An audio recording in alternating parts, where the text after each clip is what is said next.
നിന്ന് വന്നത് മദ്രാസ് മെജസ്റ്റിക്കിലാണ്. ഇത് ഞങ്ങളുടെ സെക്കൻഡ് ടൈം വിസിറ്റ് ആണ് ഇവിടെ. മുൻപ് വന്നപ്പോൾ കഴിച്ച ഫുഡ് ഇഷ്ടപ്പെട്ടിട്ടാണ് ഇവിടെ വീണ്ടും വന്നത്.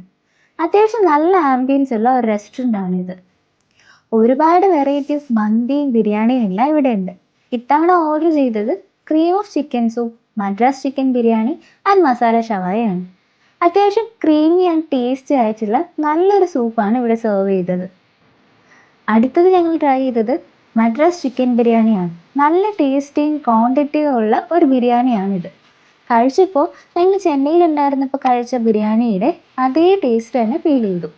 ചെന്നൈയിൽ ഒരുപാട് ഫുഡും ഒപ്പം മിസ് ചെയ്യുകയും ചെയ്തു.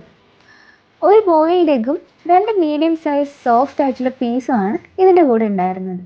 അടുത്തത് മസാല ഷവായയാണ്. അതിൽ നിന്നൊരു പീസ് എടുത്ത് ആ ഗ്രേവിയിലും മയണൈസിലും ഡിപ്പ് ചെയ്ത് കഴിച്ചപ്പോൾ അടിപൊളി ടേസ്റ്റായിരുന്നു. ഈ കടയുടെ ലൊക്കേഷൻ വരുന്നത് ട്രിവാൻഡ്രം പാളയം ചന്ദ്രശേഖർ നായർ സ്റ്റേഡിയത്തിൻ്റെയും സംസമിൻ്റെയും അടുത്തായിട്ടാണ്. Thank U.